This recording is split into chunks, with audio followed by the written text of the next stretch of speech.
म चाहिँ मकवानपुर जिल्लामै बसेर पनि म अहिलेसम्म जन्मेको 27 वर्ष भयो। अहिलेसम्म मकवानपुर गढी कस्तो छ भनेर नि थाहा छैन के। अनि आज फर्स्ट टाइम म जाँदैछु, किनकि मैले अरूको भिडियो फोटोहरू हेरेर मलाई कस्तो जान मन लागेको थियो कि, अनि त्यही भएर गएको। यो उकालो चढ्दा फेरिको अनि माथिबाट हेर्ने भ्यूहरू चाहिँ एकदमै राम्रो छ। हजुरहरूलाई चाहिँ कस्तो लाग्छ मकवानपुर गढी? मलाई चाहिँ ठिक ठिकै लाग्यो, यो भ्यूहरू चाहिँ एकदमै राम्रो लाग्यो। माथि चाहिँ ठिक ठिकै लाग्यो, धेरै राम्रो नि लागेन नराम्रो नि लागेन। आफ्नो ठाउँमा घुम्न गएर आफ्नो ठाउँलाई कस्तो नराम्रो भनेको भनेर भन्नुहुन्न रे, तर आफूलाई जे मन लागेको त्यो त भन्न पाइन्छ नि, पाइन्न र? आफ्नो ठाउँलाई चाहिँ नराम्रो भए पनि राम्रो भन्नुपर्छ नि रे के कोही कोहीले। फेरि त्यो भित्रको गढी दरबार भित्र चाहिँ केही पनि छैन, एउटा मन्दिर रहेछ होइन। यो भ्यूहरू हेर्न चाहिँ एकदमै राम्रो छ, जानु होला यो भ्यू हेर्नको लागि भए पनि। मलाई यो मकवानपुर गढी जान मन लागेको कारण चाहिँ म अहिलेसम्म गएको छैन कि, अनि देखेको पनि छैन, अनि त्यही भएर आएको हो म चाहिँ। अनि म चाहिँ अगाडि अगाडि हिँडेको थिएँ, मेरो पछि पछि लागेर मेरो कुकुर भाइ पनि आइरहनु भएको रहेछ। बिचरा केही खान दिन्छ भनेर मेरो पछि पछि लाएर आएको होला। हाम्रो कुकुर भाइलाई केही दिनुहुन्थ्यो, झोलामा केही पनि बोकेर आएको थिइनँ। ल म गढी दरबारतिर छिरेँ है त,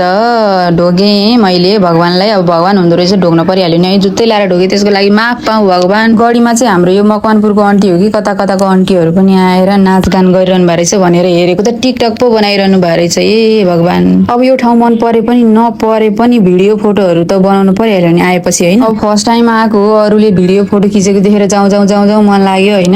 यो बहिनीले चाहिँ मलाई भिडियो नखिच्नु मेरो कालो आउँछ के, गोरी निकालिदिनु ल रे के। हजुर घुम भनेको घुमेको घुमे फन फन्ती घुम्छे, के गर्ने होला भगवान, कहिले के गर्छ कहिले के गर्छ। टिकटक बनाउन नि यसले सिकाएको हो मलाई सबै, मलाई केही आउँदैन। मलाई किन यस्तो यस्तो भनेर भिडियो हालेको भन्दै कमेन्ट गर्न आउने होली फेरि अहिले एकछिनमा।